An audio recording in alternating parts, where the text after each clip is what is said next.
tela aqui, a gente vai conversar um pouquinho especificamente sobre a P2, tá? A ideia é realmente fazer uma revisão para a prova, né, que se aproxima agora, esse final de semana, vocês já começam, né, a ter a aplicação das provas aí nos polos espalhados aí pelo estado de São Paulo.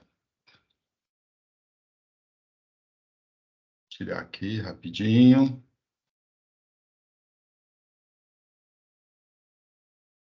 Ok, vocês estão vendo aí a minha tela.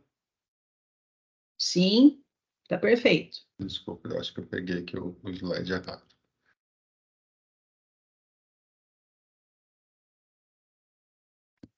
Vou começar por aqui primeiro.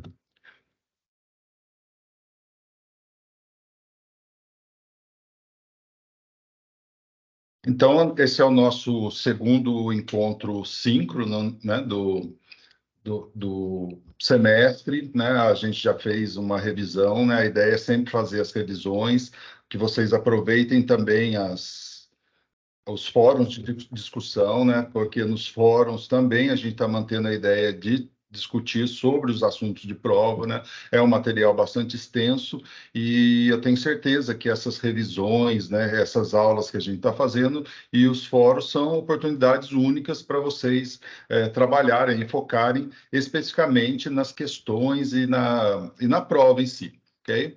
Então, né, no caso aqui da nossa P2, nós temos 3 assuntos, estão divididos, né, são mais do que 3, mas estão divididos em 3 assuntos. Né? A matriz de BCG, né, que é uma matriz para análise de portfólio de produtos, a análise SWOT, não é, que é uma ferramenta, né, para análise ambiental de compatibilização entre ambiente interno e externo, e os índices de liquidez, né, tão importante aí como relatórios para tomar decisão do gestor. Tá? Então, esses assuntos eles estão aí divididos entre as unidades 9 e 16, ok? Então, a gente vai estar trabalhando um pouquinho com vocês aí para reforçar esses assuntos, né, no material, e complementar realmente, né, o que está, né, o que vocês já têm como disponível aí no material. Então, a professora Ângela, ela vai falar com vocês um pouquinho sobre análise SWOT, a professora Heloísa vai falar sobre os índices, né, de liquidez, a taxa de retorno, enfim, esses índices financeiro-contábeis, e eu vou falar um pouquinho sobre a matriz de BCG, ok? Então, eu desejo já antecipadamente ótimos estudos, né, e uma ótima prova aí para vocês. Vou compartilhar aqui uma outra tela e a gente já começa a falar sobre a matriz de BCG. Né? Então, primeiramente, né, eu queria deixar claro para vocês que, embora o material ele traga, né, uma citação básica sobre a matriz de BCG, nos materiais complementares, lá em mídias, né, na plataforma de vocês têm 2 vídeos que detalham, né, bem como que vocês praticam a matriz BCG. Então, lá, na verdade, tem os conceitos, tem bastante prática, tem exemplos, né? Tem dois ou 3 cases lá que a gente trabalha detalhadamente, mostrando para vocês como que se aplica o conceito da matriz BCG. Mas pensando na nossa prova, né, que é uma prova, embora ela esteja estruturada em cases, né, em situações empresariais, que é a ideia mesmo, que vocês consigam refletir e aplicar rapidamente isso no mercado, é uma prova conceitual, tá? Então, as perguntas, elas são perguntas que valorizam, né, o raciocínio de vocês a partir, né, dos cases, mas, sobretudo, os conceitos, né? Porque a ideia do curso é que vocês tenham o conhecimento conceitual, né, que vocês tenham o conhecimento metodológico e em cada situação empresarial vocês consigam aplicar isso, né, e vocês vão encontrar diferentes situações. Tá? Em algumas situações talvez nem faça sentido a matriz BCG, enquanto em outras ela pode ser muito útil, né, muito aplicável. Então, a matriz de BCG nada mais é do que uma matriz para aplicação, né, no portfólio de produtos. Ela serve para quê? Para que a empresa consiga analisar cada item do seu portfólio de maneira individualizada, enxergando o posicionamento estratégico desses produtos no mercado. Okay? Então, para que vocês consigam, né, entender o que é a matriz BCG e praticar isso, vocês precisam entender alguns conceitos. Tá? Então, o primeiro conceito, né, o conceito talvez mais básico, né, de toda essa matriz, ela é a participação de mercado, ou market share. Né? Então, o que é uma participação de mercado? O que é o market share? Então, aqui nesse exemplo, né, vou tentar exemplificar o conceito de participação, o market share, nada mais é do que uma fatia que uma empresa tem sobre um segmento de mercado. Né? Então, o que é um segmento de mercado? Pode ser um segmento de mercado automotivo, um tipo de veículo específico, veículos de luxo, veículos até 1.000 cilindradas, pode ser de motocicletas, motocicletas de luxo, pode ser de tratores, de caminhões, pode ser qualquer segmento. Então, um segmento automotivo, desculpe, um mercado automotivo, ele pode ser dividido em vários segmentos, tá? Então, se a gente pensar em um segmento qualquer, tá? E aqui esse exemplo aqui, ele mostra basicamente três empresas, na verdade, mais empresas, mas dividido aqui em três partes, né, o mercado. Então, imagine que o mercado representado aqui por um gráfico de pizza, né? Então, como se fosse uma pizza mesmo, uma pizza dividida em fatias, nós temos aqui três divisões. Uma empresa principal, né, que eu vou chamar aqui de empresa A, um principal concorrente dessa empresa, que é a empresa B, né, e outras empresas, vamos considerar que todas, pode ser essas outras empresas, pode ser 10, 20, 30 empresas, desde que nenhuma delas tenha mais do que 10%. Então, eu vou considerar que quando aparece esse 75% aqui, eu estou considerando que tem várias empresas, mas nenhuma delas vende mais do que 1.000 produtos num determinado mercado, tá? E isso aí é temporal também, tá? Então, esse gráfico representa a quantidade e o percentual que algumas empresas tiveram no segmento de mercado no determinado tempo, por exemplo, em 2022, né? Quantos produtos cada empresa vendeu. Então, vamos supor aqui que a empresa A, ela vendeu 1.500 produtos. A empresa B, né, como está ilustrado aqui, vendeu 1.000 produtos e todas as outras empresas concorrentes desse mercado juntas venderam 7.500 produtos, ok? Então, nós temos aqui 7.500 mais 1.500 da empresa A, 9.000, mais 1.000 produtos da empresa B, 10.000. Então, a gente consegue, né, automaticamente concluir que 100% desse mercado, ele representa, né, foi representado pela venda de 10.000 unidades de um produto qualquer. Então, vamos dizer lá que no ano 2022, todas as concorrentes de um segmento de mercado juntas venderam 10.000 unidades do produto. Então, o que é o market share? O que é a fatia de mercado? Nada mais é do que o percentual que essas vendas representam sobre esse mercado total, ou sobre esse segmento de mercado total. Né? Então, se eu olhar aqui que o total são 10.000 unidades, né, e a empresa A vendeu 1.500 unidades, né, o que eu vou fazer? Eu vou dividir 1.500 por 10.000, multiplicar por 100, eu chego em 15%, ou seja, 1.500 são 15% de 10.000, que é o total, né? Então, 10.000 é 100%. Pode ser feito isso também numa regrinha de 3, né? Uma regra de 3 resolve isso rapidamente. Então, se 10.000 representa 100.000 unidades, 1.500 unidades que a empresa A vendeu, elas representam 15%. Né? Então, mesma coisa com a empresa B aqui. A empresa B é mais fácil, né? É fácil até fazer de cabeça, né? Porque ela vendeu 1.000 unidades e o total são 10.000. Então, quanto que representa 1.000 de 10 mil? 10%, né? 1.000 são 10% de 10 mil unidades. Então, o que é o market share? Nada mais é do que essa fatia de mercado. Então, ele é simples, embora ele seja representado e deve ser representado em percentual, ele nada mais é do que a representação em percentual da quantidade de produtos que foram vendidos por cada empresa. Tá? Empresa A, 1.500 unidades, sobre 10 mil, 15. Empresa B, 1.000 unidades, sobre 10 mil, 10%. Okay? Então, market share é o primeiro conceito que a gente precisa entender bem para poder praticar a matriz BCG, para a gente poder dominar essa matriz BCG. Okay?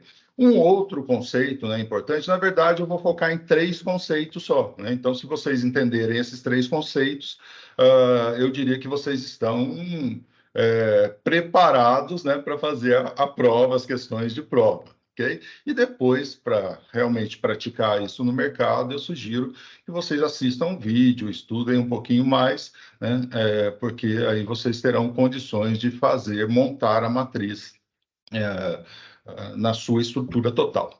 Então, um segundo conceito é o market share relativo. O que é o market share relativo? Nada mais é do que o índice que expressa o market share em relação ao seu maior concorrente. Tá? Então, aqui tem uma questão importante. O market share relativo. Então, por que aparece a palavra relativo?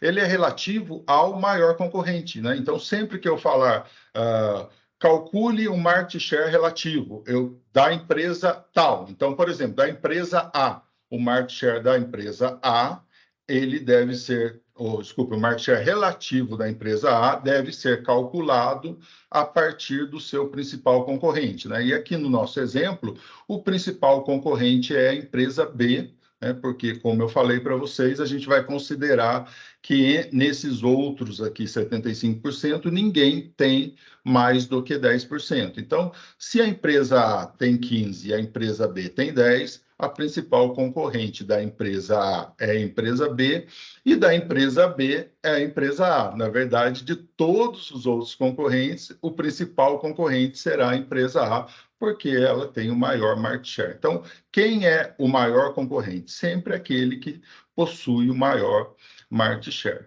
ok?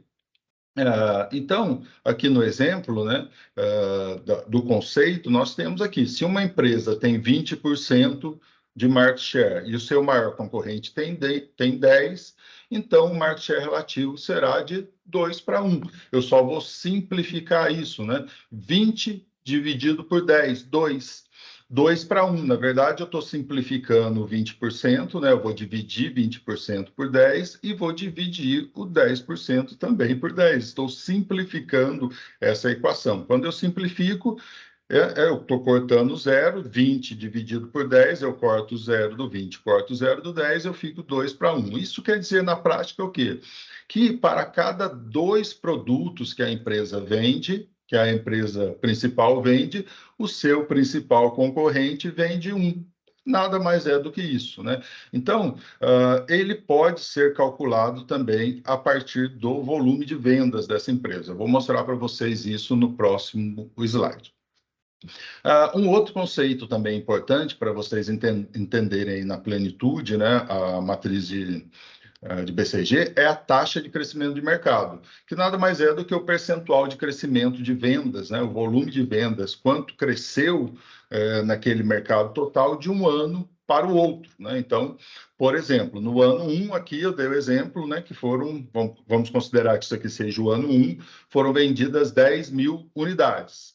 Okay? Então, vamos dizer que no ano seguinte, para o ano, vamos dizer que esse aqui seja o ano 2022. Agora, em 2023, esse mercado cresceu muito. Ao invés de serem vendidas 10 mil unidades, foram vendidas 20 mil unidades, ok? Então, a gente calcula quanto que cresceu. Então, se era 10 mil e foi para 20 mil, a gente já dá para fazer de cabeça que ele dobrou. Então, ele cresceu 100%. Mas como que a gente faz esse cálculo?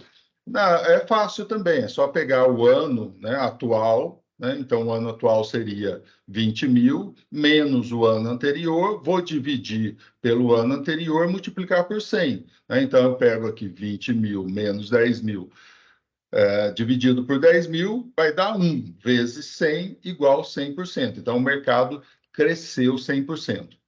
Então, isso é o quê? É a taxa de crescimento de um mercado. É importante isso para o gestor? É muito importante, porque quando o mercado cresce, se a empresa não absorve esse crescimento, o concorrente vai absorver, né? Então, a fatia dela de mercado pode cair se ela não aumentar. Então, imagine que essa empresa B, né? Ela tem 10% de market share, por quê? Porque ela está sendo analisada a partir de um mercado de 20 mil unidades. Se no ano seguinte isso cresceu para 20 mil e ela continuar vendendo só 1.000 unidades, isso quer dizer que o market share dela vai cair. Então, quando o mercado cresce 100%, para ela manter a mesma fatia de mercado, ela precisa também crescer 20%, desculpe, 100%. Ela precisa crescer no mesmo percentual do crescimento de mercado, né? Então, no exemplo do ano seguinte, né, se o mercado for de 20 mil unidades, a empresa B, para ter 10%, ela precisa também aumentar em 100% as suas vendas, ou seja, ela precisa vender 2.000 unidades, tá? Então, isso é muito importante. Além disso, né, não é uma questão só de manter a participação, mas é uma questão também de se provisionar, né? Se o mercado vai crescer, a empresa precisa de mais matéria-prima, talvez ela precise de mais mão de obra, ela precise de mais máquinas, né? Então, ela precisa de mais recursos, enfim, então ela precisa provisionar isso para o seu crescimento, para se manter competitiva. Então, quando a empresa analisa o mercado a partir dessas perspectivas, como que o produto dela está posicionado dentro de um determinado mercado, ela está pensando em competitividade, ela está pensando, né, em se manter ou crescer, aumentar a fatia de mercado. Inclusive, é um dos resultados mais almejados pelas empresas. Ela precisa não só gerar receita, mas ela precisa, né, gerar uma receita de maneira saudável, que faça com que ela, né, tenha um posicionamento competitivo no mercado, ok? Então, esse segundo conceito, né, o market share relativo, nada mais é do que o market share ou o volume de vendas em relação ao seu principal concorrente. Então, aqui nesse exemplo, né, a empresa A, se ela tem 15% e a empresa B tem 10%, eu vou dividir. 15 dividido por 10 vai dar 1,5, né? Simplificando isso, eu tenho 1,5 para 1. Isso significa que a empresa A, se ela vende 1.500, tem 15%, e a empresa B vende 1.000 e tem 10%, né? 15 dividido por 10, ela vende 1,5 produto para cada um produto que seu concorrente vende. Então, isso aqui já mostra que ela é mais competitiva do que o seu concorrente e ela precisa manter isso ou melhorar. Se eu olhar pela perspectiva da empresa B, né, se eu for calcular o market share relativo da empresa B, eu vou olhar simplesmente de maneira inversa. Ao invés de dividir 15 por 10, eu vou dividir 10 por 15. Isso significa, né, que a empresa B, ela vende 0,66 do seu produto ou do seu serviço para cada um produto que a empresa concorrente, que a empresa A vende, tá? E aqui, né, eu mostrando esses dois cálculos, eu quero destacar para vocês o seguinte, que o market share relativo ele pode ser calculado tanto pelo market share em si, né, dividindo percentual por percentual, como também ele pode ser calculado a partir do volume de vendas, tá vendo? Eu deixei dois exemplos. Então, né, no exemplo aí da market share relativo da empresa B, 10 por 15, 0,66 por 1, ou 1.000 por 1.500, 0,66 por 1, ok? Então, isso vai ser muito importante. Vocês terão questões que vão tratar desse assunto, né? Pensem bem, né? Foquem bem, estudem bem esses conceitos aqui, que vocês vão se dar bem nas provas, né? A tendência é que, se vocês dominarem esses conceitos, né, vocês consigam fazer a prova tranquilamente. Assim, para complementar, né? Enfim, como que é a estrutura, como que ficaria uma matriz, tá? Repito, tá, pessoal? Estudem, né? Assistam os vídeos, né, do material complementar das mídias, tá? Se tiverem dúvida, procurem aí as mediadoras de vocês, tá? Para entender isso bem. Então, estou fazendo um resumo aqui, pensando realmente na prova. A matriz BCG, ela adota ah, ela adota figuras, né, análogas. Para que serve isso? Para facilitar o entendimento, para facilitar a tomada de decisão. É muito mais fácil eu olhar uma figura e representar isso aí de maneira análoga na minha cabeça do que olhar uma tabela com vários dados, com vários números, ficaria muito mais difícil de se tomar uma decisão a partir de vários números, né, de você processar isso. Então, ela adota algumas figuras. Então, por exemplo, a interrogação. A interrogação nada mais é, ela representa aqueles produtos da empresa que estão sendo lançados, são os produtos novos. A empresa ainda é uma interrogação, ainda é um questionamento, porque ela não tem certeza se esse produto vai dar certo ou não, né? Esses produtos, eles estão em alta taxa de crescimento de mercado, porque a empresa, ela observa quais são os produtos, quais são os serviços que o mercado quer, que está crescendo, e ela lança produtos, né, para atender essa demanda crescente, né? A tendência é que isso aconteça.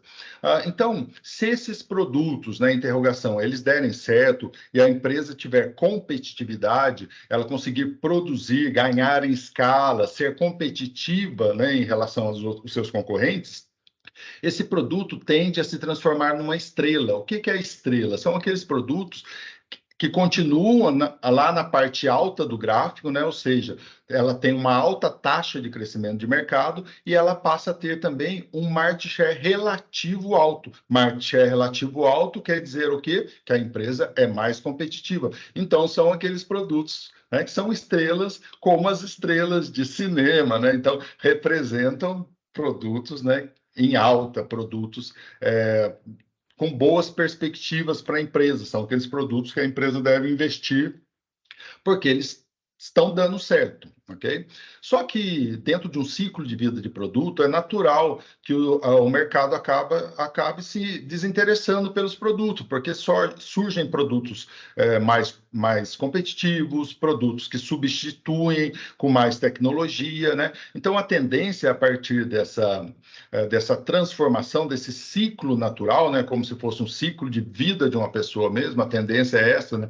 O ciclo de vida de um produto, a taxa de crescimento desses produtos ela tende a cair. Então, quando ela cai, a estrela vem aqui para o quadrante de baixo. Ela se transforma numa vaca leiteira. A vaca leiteira, embora esteja aqui numa parte baixa do gráfico, a parte baixa em termos de taxa de crescimento, não quer dizer que eles sejam ruins, não. Eles são aqueles produtos que a empresa é competitiva, mas o mercado já não cresce tanto. Então, por exemplo, o refrigerante Coca-Cola é uma vaca leiteira, né? E olha só, então, a Coca-Cola, o refrigerante Coca-Cola da empresa Coca-Cola é uma vaca leiteira, por quê?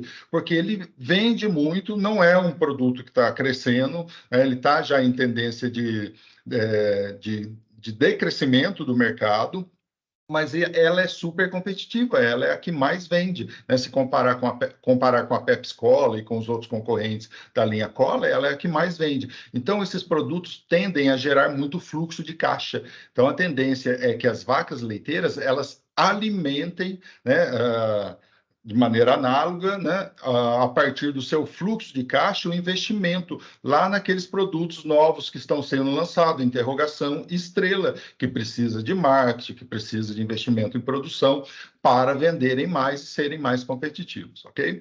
E a quarta figura aqui representativa é o abacaxi. O abacaxi, como o próprio nome diz aqui, né, ele é cascudo, ele é espinhento, né? Então, minha mãe mesmo falava sempre, nossa, eu tenho que descascar um abacaxi hoje. Quando ela falava isso, sai de perto, eu sabia que tinha problema. Então, o abacaxi representam aqueles produtos em que ele está numa taxa de crescimento baixa e a empresa é pouco competitiva. Então, são produtos que vale a pena a empresa pensar na desativação desses produtos. Eles devem ser mantidos se tiver alguma questão estratégica, por exemplo, se um grande cliente compra o produto abacaxi junto com o produto estrela, o produto vaca leiteira, aí vale sim a pena a empresa manter esses produtos, tá? Então, aqui nessa representação, nós temos o eixo horizontal aqui, né? O nosso eixo X, ele é invertido, tá? A escala dele é invertida. Isso quer dizer o quê, ó? Que a parte alta, vaca leiteira, estando na esquerda do gráfico é alta e abacaxi estando à direita é baixo, né? Então, somente o eixo X aqui, ele tem uma escala de valores invertidas, tá? Então, na prática, isso quer dizer o seguinte, ó, que, né, os produtos, nós temos os produtos de interrogação, que são novos empreendimentos, eles são arriscados, alguns se tornam estrelas e, se não der certo, eles vão desaparecer. As estrelas são aqueles produtos que cresceram, tiveram expansão rápida, né? O abacaxi é aquele produto que não deve ser investido, né? Só vai manter esses produtos no portfólio da empresa se realmente valer a pena. E a vaca leiteira, as vacas leiteiras são aqueles produtos, né? Representam os produtos que normalmente financiam, que tem um bom fluxo de caixa, né? Então a empresa não precisa fazer um empréstimo, não precisa fazer um investimento no banco, né? Ela não precisa fazer um financiamento, ela não precisa ir pegar dinheiro emprestado, ela pode usar a ideia, né? Se ela fizer isso, ela vai ser muito mais saudável, se ela conseguir usar o seu próprio caixa para investir em outros produtos, ok? Então, a gente tem uma sequência de sucesso. Vaca leiteira alimenta as interrogações se transformam em estrelas, com o tempo, as estrelas se transformam em abacaxi,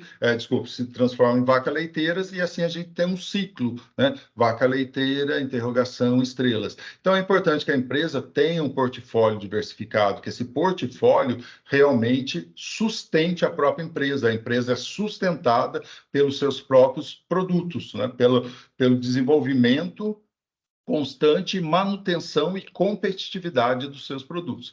E a sequência de fracasso, né, indesejada, é quando os produtos começam a se transformar em abacaxis e aí eles não têm substitutos, né? Então, por isso que as empresas constantemente estão lançando novos produtos, novos sabores de produtos, né? Elas estão comprando, às vezes, novas empresas, né? Então, uma empresa que a Coca-Cola, mesmo que eu usei como exemplo, né? Ela comprou a Del Valle, ela comprou o Guaraná Jesus, ela está investindo em novos produtos. Por quê? Porque ela sabe que os produtos mais tradicionais dela, eles provavelmente estão aí em um ciclo de uma taxa de crescimento decrescente, então ela não pode ficar contando com eles para sempre, porque ela sabe que ela vai ter problema, ok?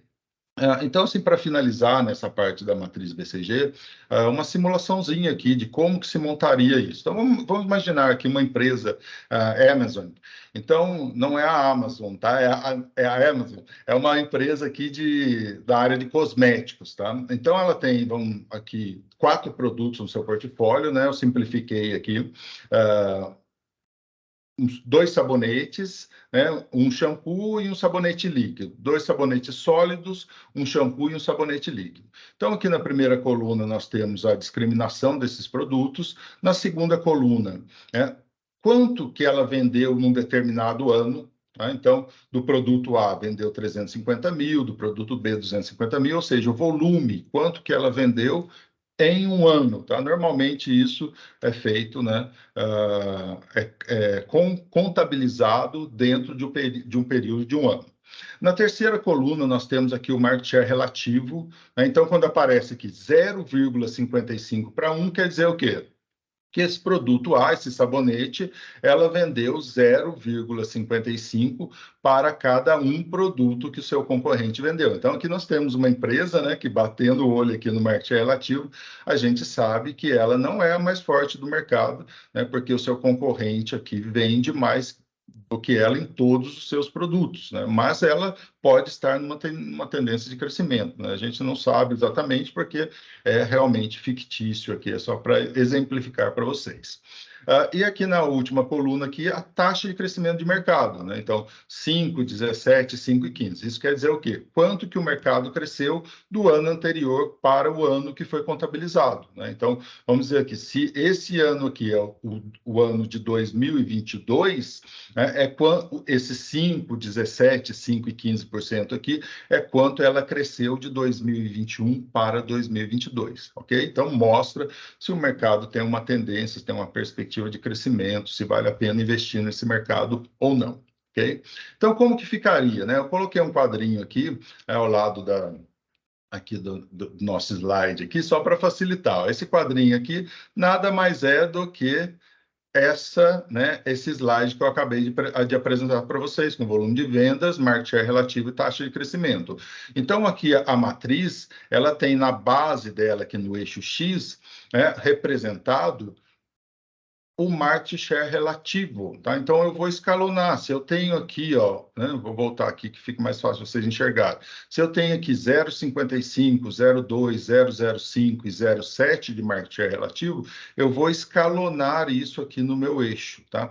E não se esqueçam que eu falei para vocês, aqui no caso, nós temos um eixo com a escala invertida, tá? Então, se vocês olharem, né, o maior valor está na extrema esquerda e o menor valor está no extremo direito do eixo, ok? Já o eixo Y aqui, né, no eixo vertical, nós temos uma escala normal, uma escala tradicional, aí, vamos dizer assim, mais comum, né, que vocês estudam aí nos gráficos de vocês aí, que vocês já viram em outras disciplinas. Então, ele começa, né, na parte de baixo com o menor valor e ele vai crescendo, ele é crescente, né, para a parte superior do gráfico. Então, como que eu faço isso? Como que eu monto a matriz BCG? É bem simples. Então, eu olho aqui meu produto A. Ele tem 0,55 de market share relativo e 5 de taxa de crescimento de mercado. Então, eu vou procurar isso aqui, ó. Então, eu vou procurar 0,55. Onde que está 0,55? Está aqui, ó, entre 0,5 e 0,6, lá no eixo Y, tá? Desculpa, no eixo X, 0,5 e 0,6. Está entre isso aqui, está entre 0,5 e 0,6 e 5% de taxa de crescimento de mercado. Então, eu venho nesse ponto, é exatamente aonde o produto deve ser plotado, tá? Então, a gente, pensando naquelas figuras análogas, a gente tem aqui esse sabonete representado por uma vaca leiteira já invadindo, né, o quadrante aqui de abacaxi. Ele pode ser pode estar se transformando num abacaxi. É um alerta para a empresa. É uma forma da empresa tomar decisões estratégicas a partir dessa figura. É muito mais fácil você enxergar, né, o posicionamento do produto aqui no gráfico do que olhar os valores 0,55 e 5 e entender isso, tá? Ok, então o produto B ele tem 0,2 e 17, mesma coisa, ó, procura aqui 0,2 no eixo X e 17 lá no eixo Y. Vou plotar o produto aqui, né? Esse produto B é uma interrogação, um produto novo que a empresa está lançando e está tentando ser competitiva. O produto C é 0,5, 0,05 e 5. Então, eu procuro 0,05 no eixo X e 5 no eixo Y. Vou apertar aqui, opa, esse produto é um abacaxi para a empresa. Então, a empresa está vendo, ela tem 4 produtos. 2 produtos dela não estão em situações boas. Um é um abacaxi e o outro parece estar se transformando num abacaxi. E o quarto produto aqui, o produto D, é 0,7 e 15. Então, eu pego aqui 0,7 e 15. Opa, esse produto, sim, esse produto é uma estrela, tá? É uma estrela, então ela está desenvolvendo, embora ela tenha essa empresa, ela tenha 2 produtos que não estão numa situação tão boa, vamos dizer assim, embora esse sabonete que ele está mais no quadrante de vaca leiteira do que abacaxi, ele pode ser bom, né? Ela é uma empresa que está se movimentando, ela tem produtos em todos os quadrantes, ela está desenvolvendo, está lançando produtos porque ela tem interrogação, ela tem uma boa estrela, né? Tem um produto que se transformou em estrela, então parece que, né, assim, À primeira vista, parece uma situação ruim, mas pode não ser, né? Como é uma situação fictícia, realmente não dá para tomar grandes decisões, né? Para saber isso, eu precisaria olhar projeções dos anos anteriores, né? Para saber se realmente da onde que está vindo esses produtos e para onde que eles realmente estão indo, né? Mas dentro de um exemplo conceitual, eu acho que é bacana. Então, assim, para finalizar, nós temos aqui porque, né, que cada produto foi representado por um tamanho de circunferência. Né? Não é um ponto, é uma circunferência que representa o produto. Vocês perceberam? Por que, que essa uma aqui, né, do sabonete líquido, ela é tão grande perante as outras? Porque ela é proporcional ao volume de vendas, tá vendo? Ó? Ela é o que tem, né, até voltar o slide aqui para vocês verem, né? Ela é o produto que mais vendeu. Olha lá, o sabonete líquido, ele vendeu 800 mil unidades. Então, nada mais do que uma escala, né, que eu crio de conversão para representar o tamanho dessa figura. Então, quanto maior o volume de vendas, maior a representatividade, tá joia? Então, isso que eu gostaria de falar com vocês, né? Eu gostaria que vocês tivessem bastante atenção, sobretudo aqui na questão, né, do market share e do market share relativo, né? Isso aqui realmente cai em prova, esse tipo de cálculo, e não se esqueça, market share relativo é a participação que a empresa tem em relação ao seu principal concorrente, ok? Então é isso, eu vou disponibilizar esse material para vocês, tá? Qualquer dúvida aí vocês podem perguntar para suas mediadores, as suas mediadoras. Eu vou passar a palavra agora para a professora Ângela. Professora Ângela, desculpa, acho que eu me estendi um pouco aqui, eu tentei pegar tudo o mais rápido possível, né? Uma ótima aula aí para você. Obrigado. Nossa, professor Enio e professora Heloísa, eu amo ouvi-los, então para mim é uma grata experiência ficar ouvindo toda essa explanação e a forma didática de vocês. Eu agradeço muito. Então, fique tranquilo que para mim é muito prazeroso, é um aprendizado bem grande, porque daí eu fico pensando aqui nas empresas que a gente acaba ajudando de alguma forma, contribuindo, e como que isto se dá nessa construção das vendas, das expectativas. Compartilhou minha tela com vocês? Sim? Sim, está aparecendo, sim. Excelente. Vou minimizar aqui, então. Bem, eu vou falar a respeito.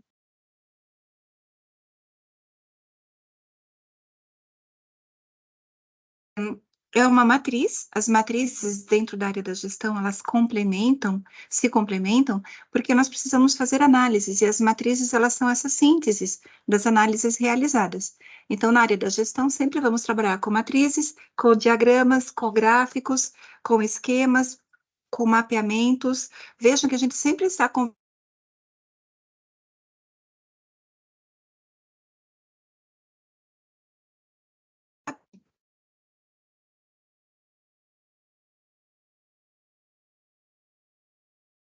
Enio.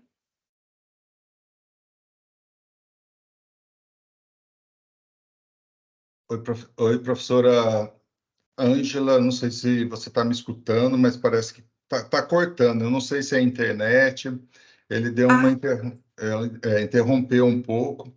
Não sei se tá. vale a pena você recomeçar ou se. Eu vou recomeçar. Só um momentinho que eu vou trocar a internet aqui, que a minha internet está ruim.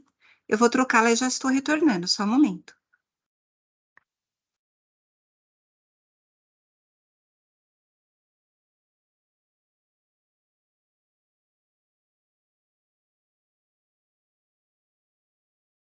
Vocês me ouvem bem agora? Sim. Sim, perfeito. Sim, Então vamos lá. Podem me avisar caso dê problema de novo, tá bom? Ou seja, a matriz SWOT, então, ela é uma ferramenta estrutural. Ela é utilizada para analisar os ambientes, o externo e o Professora interno da Ângela, empresa. desculpe interrompê-lo novamente. Parou de compartilhar a tela, tá? Ah, então vamos lá, gente, não tem problema. Lembrando os nossos tempos de aula, não é? Matando saudade aí do time. Matando saudade dos nossos tempos de pandemia. E agora, deu certo? Vocês veem minha tela? ainda não. Ainda não apareceu.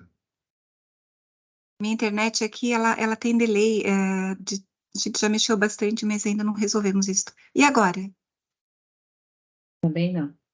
Bem, Nossa, não. que estranho. Vocês querem que eu vou fazendo a minha parte e aí a Sim, Ângela, Elô. ela Sim, pode desconecta fazer. lá? Ótimo, Pode perfeito, ser, Heloísa. né? Daí Pode, Elô. a gente ganha um tempo, aí você pode desconectar, entrar de novo, às vezes só de sair e entrar já melhora. Feito, Elô, combinado. Então tá. Então, pessoal, bom dia novamente, né? Eu estou aqui mais uma vez aqui compartilhando com vocês. Vamos lá, então.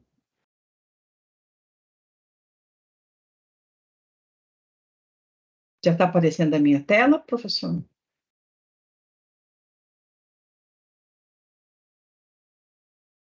Sim, sim. Tá, então tudo bem. Então, pessoal, eu vou falar com vocês sobre o índice de liquidez e taxa e prazo de retorno.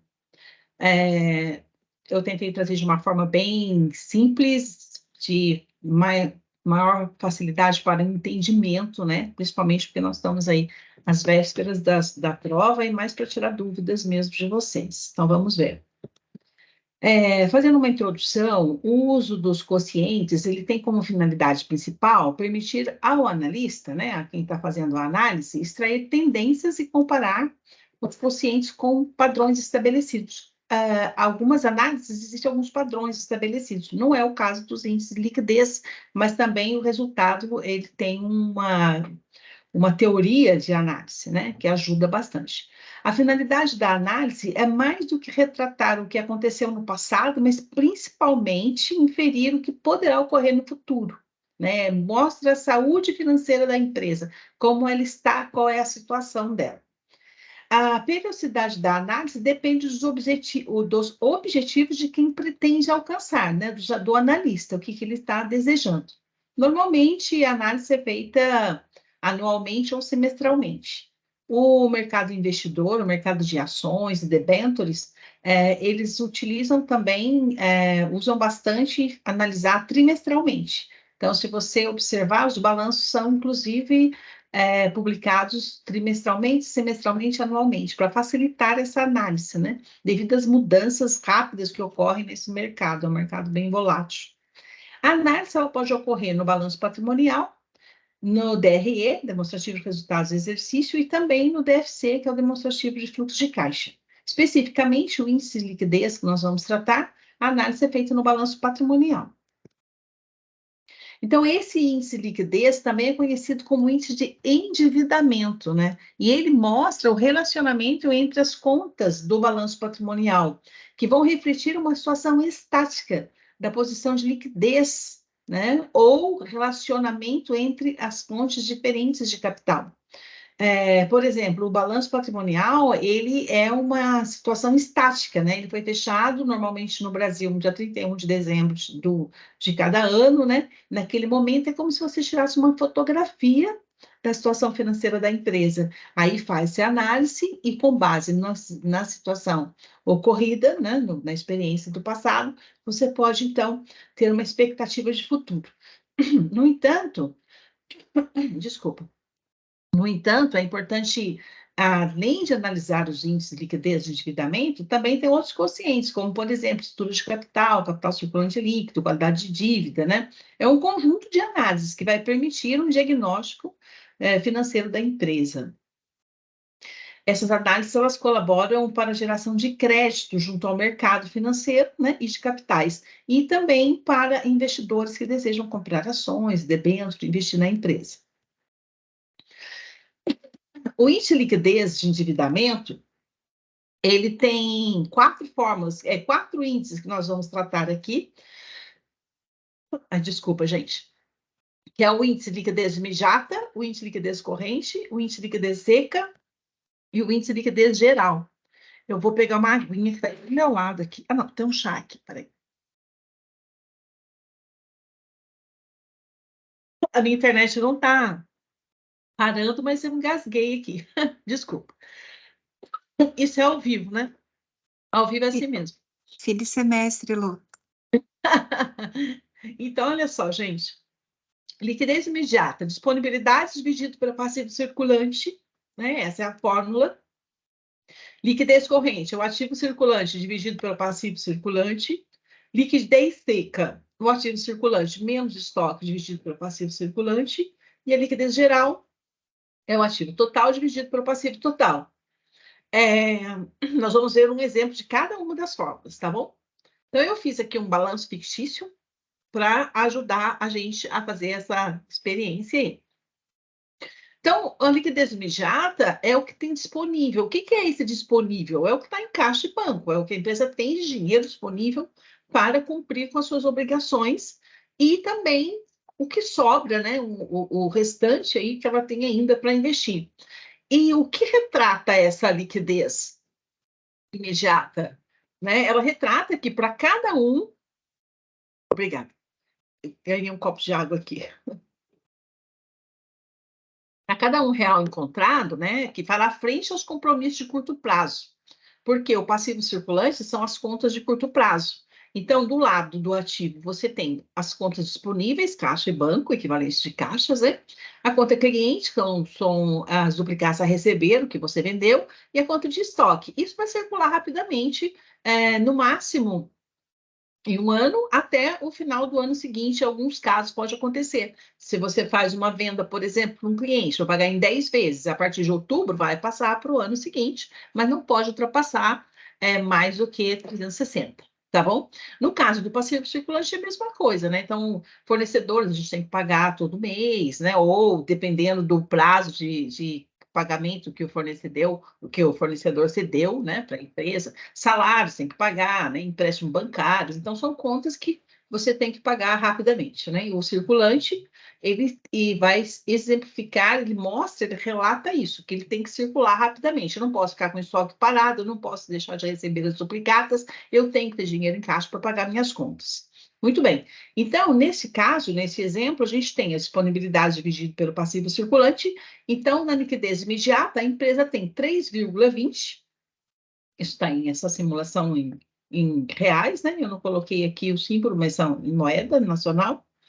Então, para cada 3,20, a empresa paga 1 e ainda sobra 2,20 para ela, né? Que ela ainda pode continuar comprando. Muito bem. Aí você tem o índice de liquidez corrente. O índice de liquidez corrente é um dos mais utilizados no mercado, né? Onde você pega o total do ativo circulante, divide pelo total do passivo e você vai ver o quanto que você tem para fazer frente a cada R$1 de dívida. Nesse caso, a empresa, se tudo der certo, né? Se ela receber esses duplicados e vender esse estoque, ela tem R$1 a cada... 1,60 a cada R$1 de dívida. Não? Então, ela tem aqui uma liquidez para honrar seus compromissos a curto prazo. Bem, os quocientes de liquidez corrente, esse quociente, ele vai relacionar o quanto de dívida real a empresa tem, que ela dispõe, o quanto a empresa tem de reais, né, dispostos, imediatamente conversíveis em relação ao pagamento, as contas que ela tem a pagar. Então, na verdade, aqui a gente faz o índice considerando o montante, né, das contas, mas se eu quiser realmente quitar todas as minhas contas, eu posso negociar. Então, eu posso, por exemplo, conversar com o fornecedor, com o banco, né, se eu fiz um empréstimo pagar em 12 vezes, se eu vou antecipar, o banco normalmente vai dar um desconto para isso. Isso pode ocorrer com fornecedores também. Então, tratando cada um no seu prazo, você vai ter 1,60 para fazer frente a 1 de dívida. Vou quitar, vou pagar tudo, então eu vou antecipar, eu posso ter descontos do meu fornecedor, do banco, por exemplo, não especificamente em salários, mas fornecedor e banco, normalmente eu vou conseguir um desconto se eu conseguir antecipar o pagamento.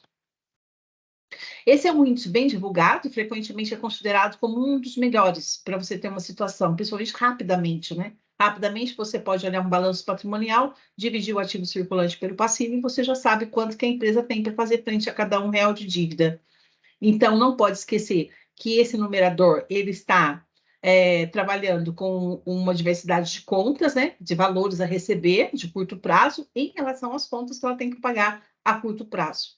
E pode ser antecipadamente. Se for antecipadamente, eu tenho que ver os descontos. Aqui a gente está tratando apenas dentro de cada um, dentro da sua data de previsão mesmo. Muito bem. Aí a gente tem o índice de liquidez seco. O índice de liquidez seco, ele é mais conservador. Então, ele tira, por exemplo, o valor de estoque. Você vai pegar o ativo circulante menos o estoque e dividir pelo passivo circulante. Nesse caso, você está trabalhando com o dinheiro disponível e as contas que você tem a receber, né, que você já vendeu. Aí você diminui um pouco a incerteza e aí a empresa, nesse exemplo, faria a cada R$ 1 de dívida, 1,35. Ela pagaria e ainda sobraria um montante para ela continuar comprando. O índice de liquidez geral, ele vai demonstrar o quanto que a empresa tem para fazer frente às suas dívidas a longo prazo. Então, aqui, na fórmula, a gente trabalha com o total do ativo dividido pelo total do passivo. Isso inclui o circulante e o não circulante. Nesse caso específico, a empresa ela tem 3,73 para cada R$ 1 de dívida. Então, ela pagaria todas as suas dívidas e teria um excelente patrimônio líquido, né? Normalmente, o índice de liquidez geral ele é muito utilizado quando a empresa está no mercado para ser vendida. E é uma forma de você observar se a empresa ela tem capital suficiente para honrar seus compromissos, né? E se é uma empresa que vale a pena, um dos índices, né? Que vale a pena ser adquirida ou não. Ainda tem, obviamente, mais índices a ser analisados, mas assim, no liquidez geral, essa situação é bastante interessante. A questão da taxa de retorno e o prazo de retorno, né? Nós estamos trabalhando de índice de liquidez, a taxa de retorno, que é o ROI, né? Que é o retorno do capital investido, e o prazo de retorno, se eu faço o investimento, em quanto tempo isso volta para mim. São duas fórmulas aplicadas, né? No caso do ROI, lucro vezes 100 dividido pelo investimento, e no prazo de retorno, investimento dividido pelo lucro, eu vou saber exatamente qual a minha taxa e qual o prazo que eu vou ter de retorno. Então, vamos imaginar aqui um case, né? Um investidor, ele quer fazer um aporte de capital de 3.500.000. E ele gostaria de saber qual é o ROI, né? E qual é o prazo de retorno ele vai ter se o lucro dele ao ano fosse de 1.050.000. Então, é o que ele gostaria de ganhar. Neste caso, você aplica a fórmula, né? Lucro vezes 100 dividido pelo investimento. Então, você tem o 1.050 vezes 100 dividido por 3,5 milhões, 30% de retorno. Se ele conseguir, nesse aporte, né, nesse investimento, ter esse retorno vem para ele em 3 anos e 3 meses, aproximadamente, né? Então, você dividindo os 3,5 milhões de investimento pelo lucro, você vai obter esse retorno em 3 anos e 3 meses. Essa é apenas uma ilustração aí, caso a pessoa queira investir um montante deste. Mas como chegar nesse montante, né? Tem que fazer um plano de negócio, tem que fazer uma análise, um estudo para verificar se realmente 3,5 milhões é suficiente para começar o negócio. Né? Tem que conhecer o mercado, né? Usando as ferramentas de análise de mercado, como o professor Enio explanou e a professora Ângela vai dar continuidade aí, né? Identificando pontos fortes, pontos fracos, né? O plano de negócio é um instrumento extremamente importante para você ver o quanto que você vai investir, você fazer uma projeção de vendas e tentar chegar no máximo possível no seu ROI, né? Na taxa de retorno e em quanto tempo você vai ter isso, vai ter esse dinheiro que você deseja de volta. Você sabendo o que você deseja, tendo esse planejamento e esse estudo, você pode observar no mercado financeiro qual é a taxa de oportunidade que existe. Então, o mercado pode dar um índice, né, pagar juros sobre o investimento e tem que comparar para verificar se vale a pena ou não você criar um negócio ou deixar o dinheiro aplicado. Né, numa taxa de 30% ao ano, é uma taxa bem interessante. E é o que esse investidor ele estaria disposto a investir os 3,5 milhões se ele tivesse esse retorno nesse prazo. Então, essas fórmulas são fórmulas simples que eu aconselho, né, a todo gestor a manter esse conhecimento, né, dos índices de liquidez e de endividamento. São fórmulas fáceis de você captar e aplicar rapidamente numa análise de uma empresa que você for dar uma consultoria, ou na sua própria empresa, ou no mercado de investimento, ou de geração de crédito, né? Você pode aplicar rapidamente essas fórmulas e chegar a algumas análises que vão te fazer aí ter uma ideia do que vai acontecer no futuro com um investimento ou já com uma empresa que vem já atuando, né? Realizando seus negócios. Hoje era isso que eu queria passar para vocês. Se vocês tiverem alguma dúvida, vocês deixam para mim aí no chat que eu vou responder, ou também, né, procure a gente no fórum de de dúvidas, né, que a gente está aí disponível para poder atendê-los com muita satisfação, inclusive, né? A gente está ali disponível para isso, tá bom, pessoal? Então, vou parar de compartilhar e vou passar a palavra para a professora Ângela. Excelente. E aí, deu certo agora o compartilhamento? Sim, agora estou vendo. Excelente, então vamos lá. Pessoal, então, como eu estava dizendo, né, a matriz SWOT, ou FOFA, é uma ferramenta estrutural para análise de ambientes. O que ela analisa? O ambiente externo e interno. No externo, eu observo as oportunidades e as ameaças, que a gente chama de variáveis incontroláveis, porque não depende do gestor, é um movimento do mercado ou de outras forças. E eu olho dentro da empresa, que são as variáveis controláveis, que são as forças e as fraquezas da própria empresa. Ambos, forças e fraquezas e oportunidades e ameaças, podem ser fatores que tanto criam valor como destroem valor, se não forem bem analisadas. Ou seja, preciso sim olhar o estudo do ambiente externo, embora seja pontual, lembrando que tenho que olhar sempre na atualidade as notícias e fazer um acompanhamento da inteligência de mercado. Porém, eu estou fazendo um retrato, uma estratificação de um tempo, uma análise SWOT, então ela é temporal. Se eu precisar de uma nova análise, posso estar fazendo dentro de um plano de negócios, de um planejamento estratégico, de um plano de marketing, mas eu sempre estarei fazendo uma análise no momento da tomada de decisão desse mercado, porque ela retrata um tempo. Se eu olhar a economia do Brasil em 2019, por exemplo, tem uma realidade diferente da economia do Brasil 2023. Então, eu olho fora para eu ver aquilo que a empresa poderia fazer, olho dentro para ver o que ela pode fazer e cruzo. Fora chama-se análise externa. Eu olho 6 ambientes. Quais são? O demográfico, por conta da taxa de crescimento da população, que é o meu público-alvo, que é o mercado, para eu chegar no market share, para eu trabalhar a questão da participação relativa, como o professor passou, o professor Enio, então eu vou olhar o quê? A densidade, o tamanho dessa população, o crescimento. Então, por exemplo, para nós, no acadêmico, nós temos hoje uma questão demográfica de ameaça. Porque, no caso do Brasil, e na nossa região sudeste em especial, nós temos uma baixa, a taxa de natalidade está decrescendo. Então, nós temos uma baixa entrada de alunos na universidade e isso tende a diminuir. Pode ser uma ameaça, ou é uma ameaça. Então, é uma análise subjetiva, mas ela vai, dentro daquele tempo, olhar o que está acontecendo naquele ambiente. Já no ambiente econômico, o que me refiro? Juros, taxa de inflação, deflação, recessão, renda da população, tudo que pode afetar o poder de compra e o padrão de gastos das pessoas. Lembrando sempre que estou olhando a questão das compras, das vendas, do faturamento. O ambiente político-legal são as leis, órgãos governamentais, lobby, subsídio, tudo aquilo que regulamenta, que regula, que traz uma oportunidade ou que gerará uma ameaça para a empresa. No tecnológico, nós vamos olhar toda a questão da inovação, pesquisa e desenvolvimento, PDP, Planejamento e Desenvolvimento de Novos Produtos, e todas as mudanças tecnológicas, a obsolescência, inovação de formatos. Então, vejam como é muito abrangente esse ambiente, por exemplo. Porém, neste momento, uma invenção ou uma inovação pode tornar obsoleto um produto.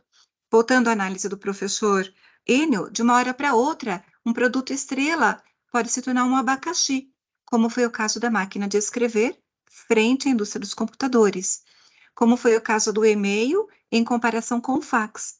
E nós não temos domínio disso, por isso que a gente fala que é um ambiente incontrolável, são variáveis incontroláveis.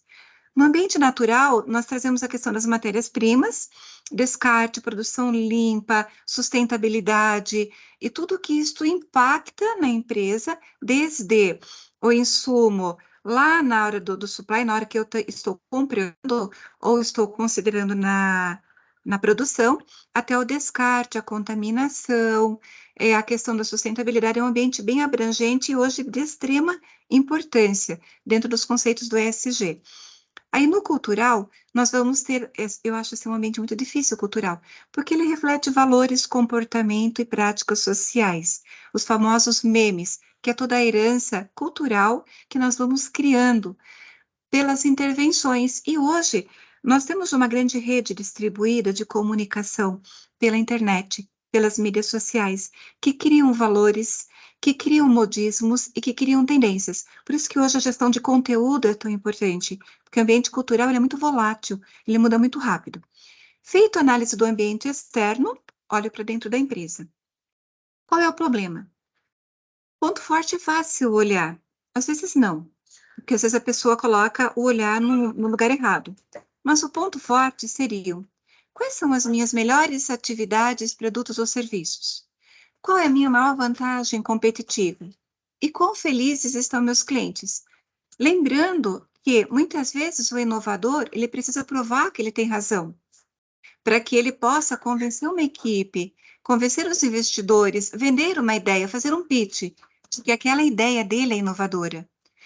Mas também ele precisa olhar o ponto fraco, porque ele tem que ser sincero com ele a respeito de alguns pontos. Exemplo, por que meu concorrente foi escolhido ao invés de mim? Qual é o aspecto do produto ou serviço, da embalagem, canal de distribuição, atendimento, meus funcionários, meus clientes, fluxo de caixa? Aí vem o trabalho da professora Elô, a liquidez, o passivo, eu posso dar descontos? Eu posso trabalhar com promoções que o meu concorrente está trabalhando? Então, o ponto fraco, existe muita sabedoria. Então, a análise SWOT, ela é uma inteligência competitiva. Por quê? Porque eu distingo onde a empresa está, o que ela poderia estar, mas eu preciso ser muito específico. A SWOT é subjetiva, os dados estão disponíveis. Cabe ao gestor coletá-los e estratificar para a tomada de decisão. Então, diante de um fato, ou diante de uma notícia, eu posso ter análises diferentes dentro da matriz. Então, ela é subjetiva, mas eu preciso torná-la mais específica possível. Ela deve ser curta e simples. Se ela for complexa ou extremamente difícil de ser analisada, eu não fecho uma análise. Então, como que eu aplico? Eu aplico na forma de grade, lembrando que eu olho fora, depois eu olho dentro, para eu criar os objetivos. É a SWOT que sustenta o objetivo para todas as campanhas. Então, o que eu faço? Claro, dá para fazer outras análises, mas normalmente eu cruzo a oportunidade com a força para alavancagem. Naturalmente, você já tem uma força pré-determinada, uma área, um produto. Voltemos à Coca-Cola. Se o refrigerante Coca-Cola hoje não é mais uma força da empresa, é uma fraqueza, a empresa alavanca outro mix, outro portfólio de produtos. A força, porém, com uma ameaça, é uma vulnerabilidade. Então, eu volto lá na matriz BCG e eu olho o quão forte está esse produto ou serviço, ou esse segmento, porque o mercado está me dizendo que o crescimento ele não está mais tão bom, não está mais interessante. Então, é uma vulnerabilidade, mas é uma escolha do gestor. A fraqueza com a oportunidade é uma limitação da empresa. Cabe à empresa checar se ela quer ou não transcender isso. Se sim, tem todas as suas ações para melhorias, entram né, o PDP, as ações de qualidade, as análises de custos, novos modelos de produção, novos sistemas, e daí todas as estratégias que nós já estudamos ao longo do curso. Se eu tenho uma ameaça com uma fraqueza, eu tenho um problema. Então, já vi empresas que falaram para mim: nós não temos ameaça de mercado. Aí eu fiz a seguinte pergunta: e quais são suas fraquezas? Nós não temos fraqueza. Falei, então sua ideia já naufragou. A pessoa, não naufragou, não. E de fato era uma ideia que não se sustentou. Então, como que eu exemplifico tudo isto? Ela tem que ser simples e objetiva, ou seja, matriz. Nessa matriz eu coloco as forças e as fraquezas que são internas. Então, tudo aquilo que é meu, controlável, qualidade, preço, localização, tempo de mercado, vantagem competitiva, marca, reputação. Fraqueza, comunicação, funcionário, fluxo de caixa. Lembrem-se que força e fraqueza é da empresa. Oportunidade e ameaça é fora do mercado. Oportunidade, inovação tecnológica, uma questão econômica, uma lei, pode ser uma questão da matéria-prima, ou pode ser uma ameaça, uma crise econômica, concorrência, legislação. Ou podem ter situações que, ao mesmo tempo que elas apresentam uma oportunidade, também podem ser uma ameaça, dependendo da forma como eu cruzo a força e a fraqueza. Ou seja, num plano de negócios, é neste momento que a SWOT entra. Fiz a pesquisa, então estou transformando um sonho em materialidade, materialização. Trouxe aqui a análise de risco da visão, missão e valores, porque eu observo que é um alinhamento da empresa para a ideologia, mas essa ideologia ela tem um preço, porque ela está ligada ao branding da empresa. E o branding tem um preço. Quanto custa para uma marca se posicionar no mercado? Aí, a partir disso, é que eu olho o mercado para eu definir objetivos e metas, e não o inverso. Se eu já começo definindo os objetivos, sem fazer essas análises de matrizes, a BCG, a SWOT, tem as 5 forças de Porter, por exemplo, eu acabo traçando caminhos que não representam a realidade do mercado, ou eu não olhei todos as possibilidades internas e os problemas internos, para daí eu formular e trazer os movimentos nas áreas específicas. Para fechar, então, a SWOT é uma questão de inteligência de mercado. Por quê? Porque ela me ajuda a olhar a posição estratégica, ela me auxilia na tomada de decisão, ela me auxilia a observar novas oportunidades. Qualquer Gugada, qualquer mapeamento que eu faça de pesquisa secundária, das notícias, de sites de economia, de repente, se eu estiver olhando por um olhar específico de cenário com a minha empresa, já vi ali uma oportunidade. Melhora dos serviços e produtos, promoção de parcerias, priorização das ações, insights para a solução de problemas e, por fim, análise das estratégias realizadas. SWOT não é feita uma única vez, ela é sempre refeita, reanalisada, e a partir dela, exemplo, fiz uma SWOT em 2022 e vou fazer um novo planejamento estratégico para este ano. E, de repente, eu olho para a SWOT de 2022 e aquilo virou uma ação, um plano de ação estratégica, eu já vi que não adianta eu prometer de novo aquilo, porque eu não cumpri. Ou seja, é um gap, é uma lacuna estratégica. Então, não adianta eu ficar prometendo. Se eu não conseguir realizar, é muito melhor voltar e olhar. Por que não consegui? Por que não deu certo? Para que eu possa ver que aquilo, de repente, é um ponto fraco. Não tem problema, só pede uma nova reestruturação.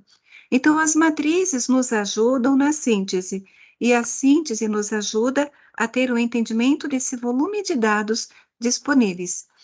Não é algo simples, nós temos hoje muitos dados, e a gente sabe aí que, né, nós estamos numa carência muito grande de gestores que olhem esses cenários pelo viés da proatividade, mas muito mais pelo viés da inteligência competitiva. Eu agradeço, professor Enio, professor Elô, Caroline, Valdemar, pela oportunidade e já vou colocar o material aqui. Professor Enio? Obrigado, professora Ângela, excelente, professora Heloísa também, sempre show. Os alunos que estão aí, a Caroline e o Valdemar. O time aqui é bem conciso, mas é muito competente, né, em tratar todos os assuntos, né, que são necessários. Então, fica aí, né, o material para vocês, né, o agradecimento às professoras, né, o agradecimento aos alunos que compareceram. O material vai ser disponibilizado, vamos disponibilizar o link, né, agora eu vou subir para o YouTube, passo o link, as professoras vão compartilhar para que vocês também possam compartilhar com os demais alunos, né? A gente está em período de prova, e fica, né, sempre aqui a dica, né? Estudem, né? Quando a gente faz essa aula, é justamente para facilitar o estudo de vocês, né? Porque o material é um material extenso, vocês estão em período de prova de todas as outras disciplinas, né? Então isso serve realmente para ajudá-los. E a dica, né, nas provas realmente são as dicas da aula de hoje e o que vocês podem estar discutindo lá no fórum de discussão. Ok, gente? Muito obrigado, um excelente final de semana. Show demais. Tchau, gente. Tchau, Agradeço, Gente, obrigado. obrigada. Prazer bom fim estar de aqui com semana, vocês de novo. boa prova, gente. Um abraço a todos. Tchau. Tchau, tchau.